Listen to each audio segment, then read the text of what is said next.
여러분, 오늘 우리가 함께 읽은 민수기 15장 쉽지 않죠?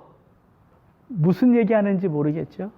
이스라엘 백성들은 이미 시내산에서 이 제사 규례에 대하여 모세를 통하여 들었고, 그들은 성막을 완공하고 봉헌식을 올리며 광야 여정을 통하여 제사를 드리고 있습니다. 근데 왜 하나님은 오늘 또다시 15장에서 제사 이야기를 하시는가? 이상하게 우리가요, 성경을 읽을 때 이 제사 규례 앞에 서면 무기력해지는 것을 느낍니다. 왜냐하면 우리는 이렇게 제사를 드리지 않기 때문에 생소하거든요. 그래서 레위기를 읽을 때 참 읽기가 쉽지 않잖아요. 평소 같으면 또 제사야? 저도 이러고서 대충 눈으로 읽고 넘어갈 텐데, 우리가 지금 어떤 여정을 이스라엘 백성들과 걷고 있습니까? 광야 여정 아니에요. 제가 성도님들에게 이번 한 주 15장, 16장을 좀 읽어주십시오 부탁하면서 저도 읽고 묵상하고 또 오디오 성경으로 들으면서 이 이야기의 문맥이 보여지는 거예요. 여러분, 성경을 읽을 때 문맥을 빠뜨리고 읽으면 전혀 무슨 말 하는지 알아들을 수가 없습니다. 성경을 읽을 때 중요한 게 문맥이에요. 하나님이 왜 이와 같은 상황에 이 말씀을 하시는가, 이것을 이해하는 게 참 중요합니다. 그래서 오늘은 민수기 구조를 한번 여러분과 나누면서 말씀을 시작하려고 해요. 여러분, 이 슬라이드 아시죠? 제가 With all my heart and soul, 이번 말씀을 시작하면서 띄워드렸던 슬라이드예요.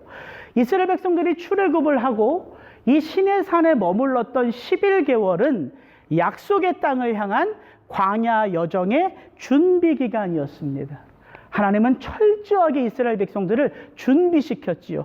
2중, 3중, 4중으로 그들의 광야길을 예비하셨습니다. 구름 기둥과 불 기둥으로 볼 수 있도록 인도하셨고요. 나팔을 만들어 불라 하시면서 들을 수 있도록 인도하셨고요. 그들 안에 하나님의 사람 모세를 두어 모세를 통하여 그 명령을 받게 하셨고요. 그들 가운데에 진을 세워 진을 따라서 움직이게 하셨고, 그 진 앞에는 하나님의 언약궤가 먼저 나가요. 그리고 그들 가운데 이 광야에 능통한 모세의 장인 호밥이 함께 했죠. 그러고 나서 그들이 본격적으로 광야 여정을 시작했습니다. 그러면서 우리가 민수기 11장부터 차례차례 살펴보고 있죠. 민수기 11장부터 19장의 내용을 보니까 이렇게 돼 있더라고요. 민수기 11장 원망, 탐욕, 시기가 나오죠. 민수기 12장 미리암과 아론이 모세를 시기하고 비방합니다. 민수기 13장, 14장 드디어 그들이 가나안 땅이 바라다 보이는 가나안 땅 앞 가데스 바냐에 도착했어요. 그리고 그 땅을 취하면 되는데 그들이 모세에게 부탁하죠. 우리가 가서 그 땅을 정탐하기를 원합니다. 그래서 이스라엘 백성들 장적 60만 명 중에 탁월한 리더 12명을 뽑아 그 가나안 땅을 40일간 정탐하게 하죠. 그래서 민수기 13장, 14장은 가나안 정탐에 실패한 이야기예요. 하나님이 그들에게 진노하셨고 심판하셨어요. 그들은 38년 동안 그 광야를 배회해야 됐습니다. 그리고 이제 오늘 15장이 제사 규례가 나와요. 그리고 민수기 16장에 보면 레위 지파인 고라가 아론이 하는 그 제사장의 업무의 시기를 느껴 반역을 범합니다. 그리고 17장, 18장, 19장은 하나님께서 아론을 특별하게 세우신 사람인 것을 말씀해줘요. 아론의 쌍난 지팡이, 유명한 이야기가 나오고요. 18장은 제사장과 레위인의 직무가 나오고요. 19장은 정결케 하는 물에 대한 규례가 나옵니다. 이 세 가지 17장, 18장, 19장을 합쳐보면 제사장의 규례 라고 정리할 수 있어요. 그리고서 20장 1절이 이렇게 시작합니다. 20장 1절, 첫째 달에 이스라엘 자손 곧 온 회중이 신광야에 이르러 백성이 가데스에 이르더니 미리암이 거기서 죽음에 거기에 장사되니라. 여러분, 민수기 13장의 이야기와 민수기 20장의 이야기가 같은 곳에서의 이야기입니다. 민수기 13장이죠. 여호와께서 이르시되 사람을 보내어 내가 이스라엘 자손에게 주는 가나안 땅을 정탐하게 하되, 그 땅이 어디냐면 40일 동안 땅을 정탐하기를 마치고 돌아와 바렌 광야 가데스에 이르러 모세와 아론과 이스라엘 자손의 온 회중에게 나와 그들에게 보고하고. 민수기 13장 가데스 바네아에서 시작된 이야기가 민수기 20장에서 다시 가데스 바네아로부터 시작돼요. 그리고 이스라엘 백성들이 출애굽한 40년, 즉 광야의 심판이 다 끝나 가나안 땅에 입성하기 1년 전의 이야기가 민수기 20장부터 36장까지의 이야기예요. 그러니까 여러분, 하나님의 진노로 내려진 심판 몇 년을 광야를 배회해야 된다고요? 38년. 그 38년의 이야기가 몇 장에 담겨져 있는 거예요? 민수기 15장부터 19장 사이에 담겨져 있는 거예요. 그 15장부터 19장까지 하나님이 이스라엘 백성들에게 무슨 이야기를 하시냐면, 이 광야 여정을 걸어가면서 너희들에게 있어서 가장 중요한 게 무엇이다? 뭐다? 제사다. 오늘 우리의 입장에서 보면 예배와 예배자다. 하나님이 마치 이렇게 저에게 말씀하시는 것 같아요. 11장부터 한 장 한 장을 읽어가다 보니까 이게 제 눈에 보이더라고요. 38년 동안 광야를 배회했던 그들의 이야기를 하나님이 말씀하지 않으세요. 이야기는 하나밖에 안 나와요. 민수기 16장 고라 자손이 반역한 이야기. 근데 그 이야기도 중심된 것은 제사장이 어떻게 가나안 땅에 들어가 그 제사의 업무를 해야 되는지, 그 이야기를 말하기 위하여 소개된 내용이라는 거죠. 그래서 오늘 제목이 이거예요. 광야 여정에서 배우는 예배 레슨. 그들이 38년 동안 실패하여 방황했던 그 방황의 삶 속에 그들에게 주어진 메시지는 하나밖에 없었던 거예요. 너희들 예배가 제일 중요하다. 그래서 저는 오늘 여러분과 소제는 어떻게 드리고, 화목제는 어떻게 드리고, 속건제, 속죄제는 어떻게 드리고, 낙헌제는 무엇이고, 이런 이야기 하고 싶은 게 아니라 예배의 본질에 대한 이야기.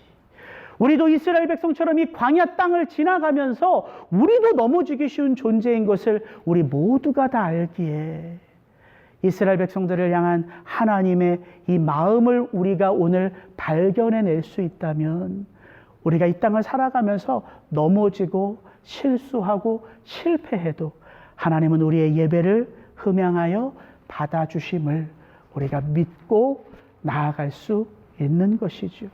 그 이야기를 좀 나누기를 원합니다. 여러분, 특별히 이 민수기 15장을 보면 이렇게 시작되어져 있어요. 이건 제가 한번 읽어드릴게요. 여러분 주보를 좀 보세요. 여호와께서 모세에게 일러 가라사대 이스라엘 자손에게 고하여 그들에게 이르라. 너희가 내가 주어 거하게 할 땅에 들어가서 여호와께 화제나 번제나 서원을 갚는 제나 낙헌제나 정한 절기제에 소나 양으로 여호와께 향기롭게 드릴 때에는 그 예물을 드리는 자는 고운 가루 에바 10분지 1에 기름 한 인에 4분지 1을 섞어 여호와께 소제로 드릴 것이며, 번제나 다른 제사로 드리는 제물이 어린 양이면 전제로 포도주 한 인에 4분의 1을 예비할 것이요, 순양이면 소제로 고운 가루 한 에바 10분지 2에 기름 한 인에 3분지 1을 섞어 예배하고, 전제로 포도주 한 인에 3분지 1을 드려 여호와 앞에 향기롭게 할 것이요. 17절부터 이하를 제가 몇 절 읽어드릴게요. 여호와께서 모세에게 일러 가라사대 이스라엘 자손에게 고하여 이르라. 너희가 나의 인도하는 땅에 들어가거든 그 땅의 양식을 먹을 때에 여호와께 거제를 드리되 너희의 처음 익은 곡식가루 떡을 거제로 타작마당에 거제같이 들어 드리라. 너희의 처음 익은 곡식가루 떡을 대대해 여호와께 거제로 드릴지니라. 민수기 15장의 이 제사 규례는요, 가만히 읽어보면 그들이 광야를 지나가면서 드리는 제사 규례일까요? 아니면 그들이 가나안 땅에 입성하고 나서 드려야 할 제사 규례일까요? 두 번째예요. 왜냐하면 오늘 제가 지금 읽어드린 이 제사 규례 가운데 하나님이 소제로, 거제로 전제로 드리라 이렇게 말씀하시거든요. 소제는요 곡물로 드리는 거예요. 전제는요 포도주를 부어 드리는 제사법이에요. 여러분 생각해 보십시오. 지금 이스라엘 백성들이 광야 땅을 지나면서 뭘 먹고 있어요? 그들이 곡식 재배해서 먹습니까? 아니죠. 하늘에서 뭐가 내려요? 만나가 내려요. 그들이 재배해서 거두어들인 곡식이 없습니다. 그들이 광야를 전전긍긍하며 배회하고 있어요. 어디에 포도나무를 심어서 집틀에서 포도를 짜요? 아니라고요. 그래서 15장 1절에 이렇게 되는 거예요. 여호와께서 모세에게 일러 가라사대 이스라엘 자손에게 고하여 그들에게 이르라 너희가 내가 주어 거하게 할 땅에 들어가서 이렇게 시작하는 거예요. 17절 18절도 이렇게 되어 있습니다. 여호와께서 모세에게 일러 가라사대 이스라엘 자손에게 고하여 이르라 너희가 나의 인도하는 땅에 들어가거든. 여러분 이 민수기 15장을 그냥 자리에 앉아서 잔잔히 읽어가다 보면요 하나님의 모습이 이렇게 보여요. 하나님의 마음이 이렇게 느껴져요. 하나님의 눈에는 이미 자기 백성이 어디에 들어가 있어요? 약속의 땅에 들어가 있어요. 그들이 곡물을 심었고요. 하나님의 축복으로 말미암아 풍성한 곡물을 거두드렸어요. 그래서 그들이 그 곡물로 하나님께 감사로 올려드리는 거제, 소제를 올려드리고 있고요. 포도나무를 심은 게 풍성하게 맺어져서 포도주 집틀에 포도를 짜 전제로 하나님께 올려드리는 거예요. 여러분 이 하나님의 마음이 느껴지세요? 하나님의 마음속에는요 당신의 백성들이 당신의 축복으로 말미암아 풍성한 예배를 약속의 땅에서 드리고 있다고요. 여러분 하나님은 시간과 공간의 제약을 받지 않으시잖아요. 우리는 지금과 내일이 구별되지만 어제와 오늘이 구별되지만 하나님은 시공간을 떠나 나의 처음부터 나의 마지막을 한 번에 보실 수 있는 하나님이시다. 그래서 우리가 지금 이렇게 예배드리지만 우리의 예배가 천상에서는 완전히 흠이 없는 찬송과 영광으로 하나님 앞에 드려지고 있다. 그것을 생각할 때 위로가 된다. 제가 요한계시록 설교할 때 말씀드렸잖아요. 하나님의 마음이 느껴지더라고요. 근데 이 15장의 이야기는요, 이렇게 15장을 읽어봐도 참 의미가 있는데 14장과 같이 비교해서 읽어보면 이게 왜 은혜인지를 알게 돼요. 여러분 민수기 14장 이스라엘 백성들에게는 실패의 이정표가 된 사건 아닙니까? 그 가데스 바냐의 정탐 사건. 그 민수기 14장이 어떻게 끝나냐면 이렇게 끝나요. 제가 한번 읽어드릴게요. 잘 들어보세요. 모세가 이 하나님의 심판의 말로 이스라엘 모든 자손에게 알림해 백성이 크게 슬퍼하여 아침에 일찍이 일어나 산 꼭대기로 올라가며 이르되 모세여 보소서 우리가 여기 있나이다. 우리가 여호와께서 허락하신 곳으로 올라가리니 우리가 범죄하였음이니이다. 모세가 그들에게 이르되 너희가 어찌하여 이제 여호와의 명령을 범하느냐. 이 일이 형통하지 못하리라. 여호와께서 너희 중에 계시지 아니하니 올라가지 말라. 너희의 대적 앞에서 패할까 하노라. 아말렉인과 가나안인이 너희 앞에 있으니 너희가 그 칼에 망하리라. 너희가 여호와를 배반하였으니 여호와께서 너희와 함께하지 아니하시리라 하나 그들이 그래도 산꼭대기로 올라갔고 여호와의 언약궤와 모세는 진영을 떠나지 아니하였더라. 아말렉인과 산간지대에 거주하는 가나안인이 내려와 그들을 무찌르고 호르마까지 이르렀더라. 여호와께서는 너희 중에 계시지 아니하니 너희가 여호와를 배신하였으므로 여호와께서 너희와 함께하지 아니하시리라. 이스라엘 백성들이 하나님의 백성인데요. 그들 가운데 하나님이 안 계세요. 이게 민수기 14장의 끝이라고요. 근데 15장은 이렇게 시작해요. 여호와께서 모세에게 말씀하여 이르시되 이스라엘 자손에게 말하여 그들에게 이르라. 너희는 내가 주어 살게 할 땅에 들어가서 너희는 내가 인도하는 땅에 들어가거든. 여러분, 이게 은혜예요. 하나님은요, 진노하셨고요. 하나님은 그 진노의 마음으로 이스라엘 백성들에게 심판하셨지만 하나님은 여전히 이스라엘 백성들에게 어떤 하나님이에요? 말씀하시는 하나님이에요. 말씀하시는 하나님. 우린 너무 잘 알아요. 이스라엘 백성들이 이 가데스 바냐에 처음 도착했을 때 그들이 신실한 믿음으로 살아왔기에 그 땅에 도착했습니까? 아니잖아요. 민수기 11장, 12장, 13장, 14장 우리는 뭘 봅니까? 그들의 민낯들을 봤잖아요. 근데 그들이 그렇게 수치가 드러나고 부족함이 드러나고 부끄러움이 드러나고 믿음 없음이 드러났는데 그들이 어떻게 약속의 땅이 바라보이는 가데스 바네아 앞에 섰습니까? 하나님께서 그들의 조상인 아브라함에게 약속하신 약속의 말씀을 하나님이 붙드셨기 때문 아닙니까? 그들은 그 하나님이 붙들어 주셨기에 약속의 땅 앞에 도달했었어요. 근데 그들이 그 약속의 땅 앞에서 어떻게 실패했습니까? 하나님의 약속의 말씀을 버리고 가나안 정탐을 한 10명의 말에 그들의 마음을 빼앗겼죠. 여러분, 광야 여정은 누구의 소리를 듣느냐가 가장 중요합니다. 광야의 길은 누구의 소리를 듣느냐, 누구의 소리를 듣고 누구의 말을 내 마음 심령에 채우느냐, 이것이 광야 여정의 길을 결정합니다. 그들이 그 약속의 말씀을 붙들었을 때에는 실패했고 넘어졌고 믿음 없었지만 가데스 바냐에 왔어요.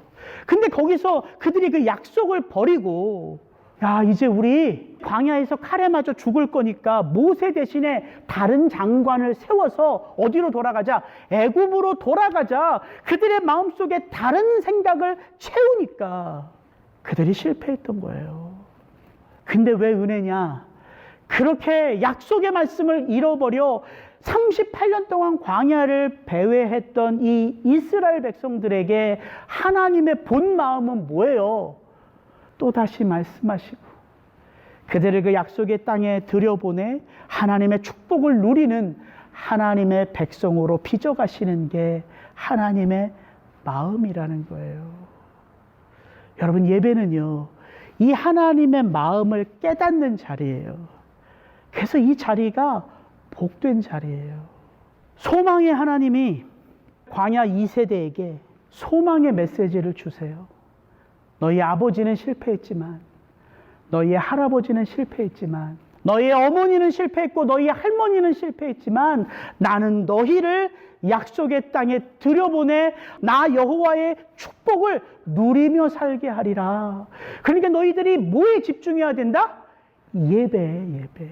그래서 이스라엘 백성들이 배회했던 광야 38년의 이야기 가운데 다른 이야기는 없고요. 하나님이 저한테 이렇게 말씀하시는 것 같아요. 형우가 광야 38년의 이야기, 어떤 이야기가 있는지 알 필요 없어.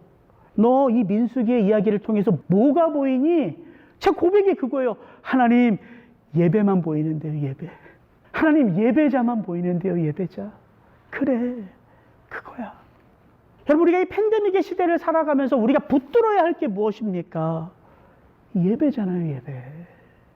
그래서 예배 가운데 우리가 그렇게 곤두서 있는 거 아닙니까? 사단이 우리를 공격하는 게 뭡니까? 예배 아닙니까? 예배. 저희 어머님도 벌써 6개월, 7개월 교회를 못 가세요. 그래서 아들이 켜주는 인터넷으로 예배를 드리다 보니까 목사님이 뭔 얘기하는지 모르겠고 내 친구들이 어떻게 사는지를 모르겠으니까 그냥 답답하다. 그렇게 말씀하세요. 저희 어머님 90이에요. 그렇게 하나님 말씀을 성경 66권을 4번째 쓰고 계세요. 그러신 분이 7, 8개월 예배를 못 드리니까 답답하다. 그렇게 얘기하신다고요. 우리가 이 광야를 살아가면서 붙들어야 할 건 다른 게 아닙니다. 예배예요, 예배. 왜 예배를 붙들어야 하냐면 오늘 이스라엘 백성들에게 선포하시는 하나님의 메시지는 어떤 메시지예요? 한마디로 말하면 소망의 메시지예요. 너희들이 잘해서 약속의 땅에 들어가는 게 아니잖아요.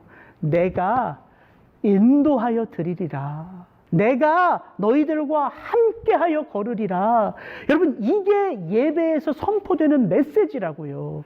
소망의 메시지. 바울은요, 우리에게 성경을 읽는 우리가 이 성경 안에서 어떤 위로를 받는지 이렇게 말합니다. 무엇이든지 전에 기록된 바는 우리의 교훈을 위하여 기록된 것이니 우리로 하여금 인내로 또는 성경의 위로로 무엇을 가지게 함이라? 소망을 가지게 함이라. 그래서 바울이 로마서를 마무리하면서 어떻게 이 로마 교회 성도들을 축복하냐면 이렇게 축복합니다. 소망의 하나님이 모든 기쁨과 평강을 믿음 안에서 너희에게 충만하게 하사 성령의 능력으로 소망이 넘치게 하시기를 원하노라. 바울이 체험한 하나님은 어떤 하나님이냐면요, 절박해도 길이 막혀 있어도 언제나 나에게 소망으로 함께 하시는 소망의 하나님을 바울이 체험했거든요.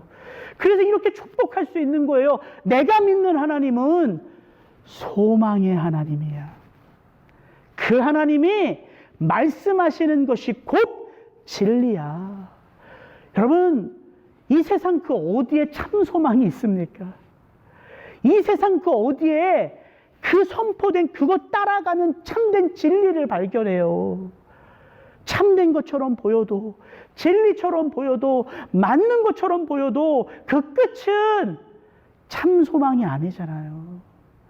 그래서 성경이 우리에게 도전하는 거예요. 유일한 참 소망은 오직 그리스도 예수라. 바울뿐만이 아닙니다.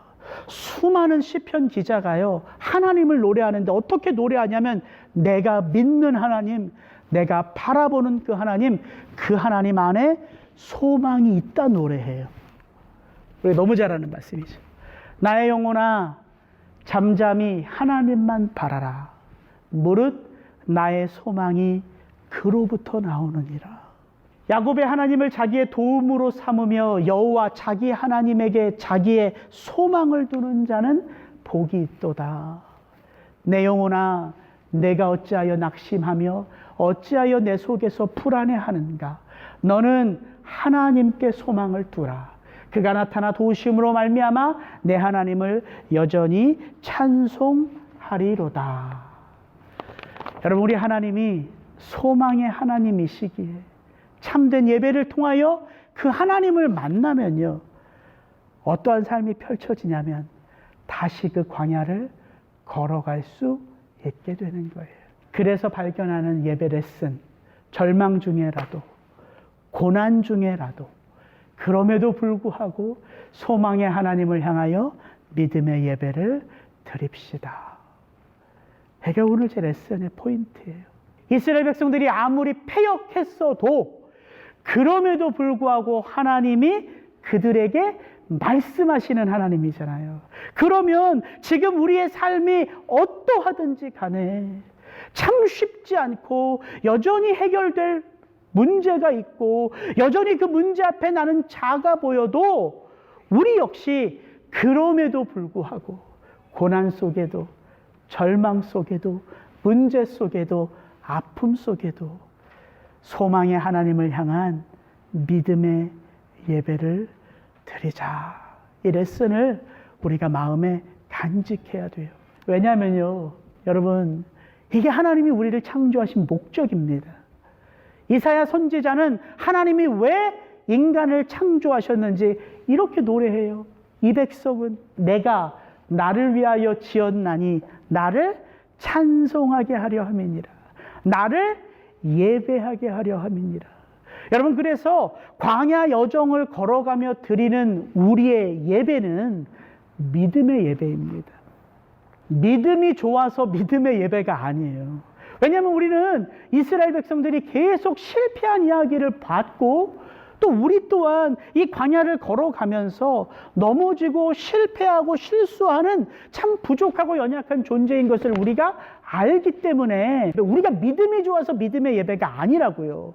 왜 믿음의 예배냐면 우리는 연약하고 부족하지만 그럼에도 불구하고 우리를 어디로 인도하여 들이시는 하나님의 약속의 땅으로 인도하여 들이시는 그 하나님의 말씀은 변하지 않기 때문에 그래서 믿음의 예배인 거예요. 믿음이 좋아서 믿음의 예배가 아니라 나를 믿어주시는 분 앞에 서는 예배이기 때문에 믿음의 예배인 거예요. 여러분을 축복합니다. 우리가 하나님 앞에 나와 예배드리는 이 예배의 자리, 여러분 여기에서만 하나님이 우리의 예배를 받으신다면 그 하나님은 전능하신 분이 아니죠. 예배는 어디 자리에 가면 하나님이 받으신다? 무엇을 하면 하나님이 받으신다? 어떠한 형태로 예배를 드리면 하나님이 받으신다? 그 다 거짓말입니다. 아니에요.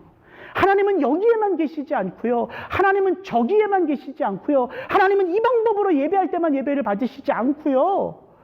하나님은 하나님의 백성과 함께 하세요. 그래서 여러분이 선 자리, 여러분의 삶이 하나님에게는 참된 예배가 되는 거예요. 그래서 우리의 삶이 존귀한 거예요. 왜? 바로 내가 서 있는 그 자리에 하나님이 나와 함께 하시기에. 여러분 감사가 넘치면 찬송으로 예배하는 거고요. 내 안에 무거운 짐이 있고 아픔이 있고 두려움이 있고 감당할 수 없는 어려움이 있을 때는요. 상한 심령으로 예배하는 거예요. 그 자리에 하나님의 역사가 있기 때문에. 그래서 예배하는 백성은 망하지 않는 것입니다. 여러분을 축복합니다. 혹시 힘든 문제 속에서 이 자리에 앉아 계신 분이 있다면 여러분 그 마음 가운데 하나님이 함께 하세요. 그래서 그럼에도 불구하고 하나님을 찾는 여러분의 마음 심령에 하나님의 위로가 넘치기를 주의 이름으로 축복합니다. 이 민수기 15장을 좀 찬찬히 읽어보면요. 하나님이 반복해서 얘기하시는 게 있어요. 그게 뭐냐면 이런 거예요.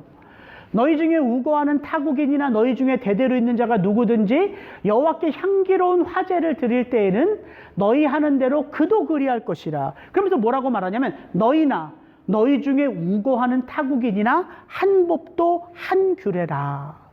29절 이스라엘 자손 중 본토 소생이든지 그들 중에 거류하는 타국인이든지 누구든 부지 중에 범죄한 자에 대한 법이 동일하거니와 본토인이든지 타국인이든지 고의로 무엇을 범하면 누구나 여호와를 비방하는 자니 그의 백성 중에서 끊어질 것이라. 민수기 15장에서 하나님이 이 제사 규례를 말하면서 어떤 얘기를 계속 반복하시냐면 이스라엘 백성들 너희만 내 백성이 아니라 너희 가운데 우거하는 타국인이나 나그네나 이 모든 백성들이 다 한 규례 한 법도야.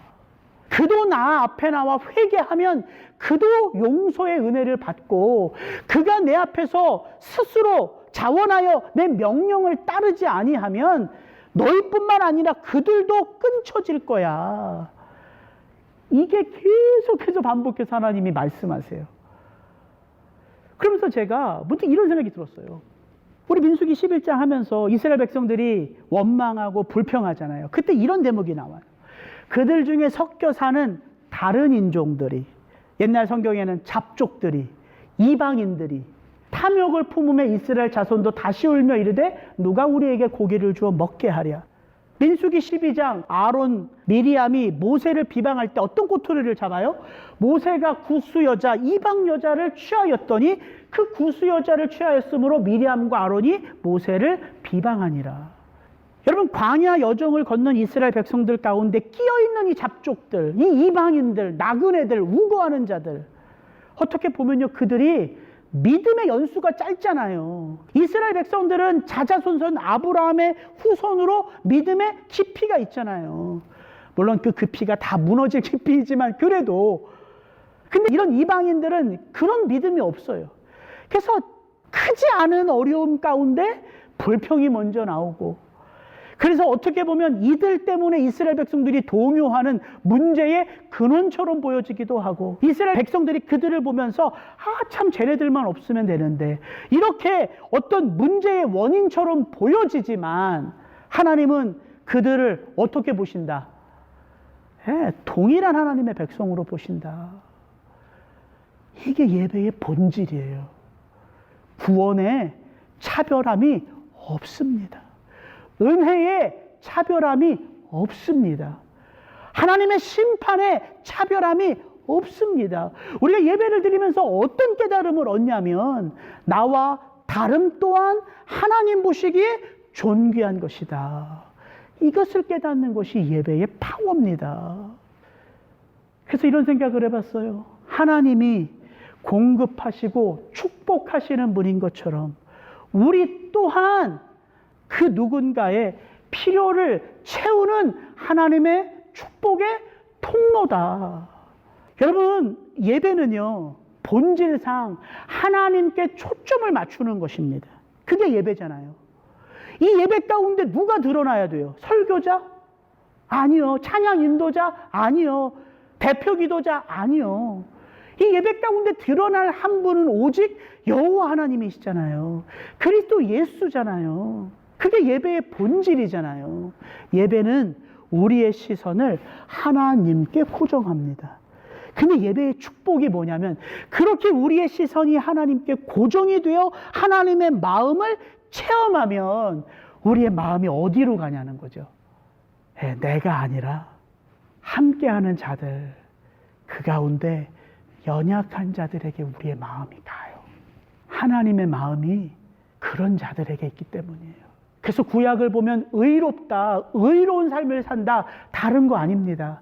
헐벗고 굶주리고 가난한 자들에게 내 온 마음을 쏟는 자, 그 자가 하나님 보시기에 의롭다, 이렇게 말하는 거예요. 그래서 사도 야고보가 말하잖아요. 경건한 의로움은 고아와 과부를 돌아보는 자라.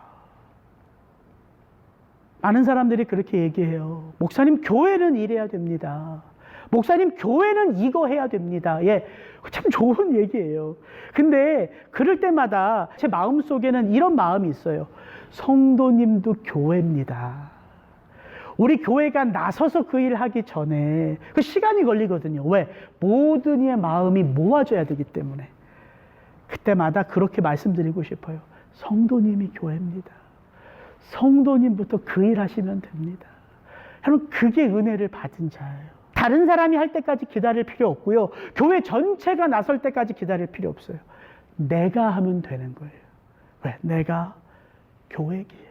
하나님이 나를 축복의 통로로 쓰시기에. 이것이 예배의 축복이에요. 그래서 저는 이 민수기를 계속 읽는 가운데 이 오디오 성경으로 이 민수 이야기를 쭉 듣고 산책하고 걷고 하면요, 어떤 메시지가 제일 크게 저한테 울리냐면 이 한 구절이었어요. 민수기 15장 41절 마지막 절 말씀. 나는 여호와 너희 하나님이라. 나는 너희의 하나님이 되려고 너희를 애굽 땅에서 인도해 내었느니라. 나는 여호와 너희의 하나님이니라. 특별히 이 성우의 음성이요, 진짜 하나님의 음성처럼 거룩하게 막 울려가지고요, 듣고 있으면 마음이 찡해요. 나는 여호와 너희의 하나님이라. 그래서 막, 와, 예배란 이런 거구나. 하나님이 왜 나 같은 것을 위하여 나의 하나님이 되려 하시는가. 이거를 생각하게 하더라고요. 예배의 축복이 너무나 많아요. 근데 제가 그분의 음성을 딱 들으면 왜 나 같은 것에게 하나님이 내가 너의 하나님이 되려, 너를 애굽에서 건져내어 너의 하나님이 되니라. 나 여호와 너의 하나님이라. 이렇게 말씀하시는가. 제 귀에, 제 마음에 새겨지더라고요. 하나님이 우리를 구원해 내신 것, 친히 당신의 아들 예수 그리스도의 생명으로 우리를 낳으셨습니다. 그래서 이 자리에 앉아있는 여러분의 가치는요, 여러분이 무엇을 하셨는가로 결정되는 게 아니에요. 여러분이 도대체 하나님 앞에 무엇을 하셔서 그 영광스러운 하나님의 영광에 더 영광스럽게 할 수 있겠어요? 여러분이 무엇을 하셔서 여러분이 가치 있는 분이 아니라요. 여러분의 생명의 값이 누구의 값이에요? 하나님의 존귀하신 독생자 예수 그리스도의 값이에요. 그래서 여러분이 존귀한 것입니다. 그 어떤 것도 여러분을 함부로 할 수 없는 거예요. 여러분을 축복합니다. 여러분이 예배 가운데 이 하나님이 나의 아버지 되심을 날마다 그 삶의 자리에서, 특별히 그 절망스러운 아픔의 자리에서 체험하게 되시기를 주의 이름으로 축복합니다. 이 예배는 하나님의 은혜, 하나님의 거룩, 그것을 덧입는 것입니다. 그 은혜를 가지고 삶의 자리로 흩어져 나아가는 거예요. 같이 기도하겠습니다.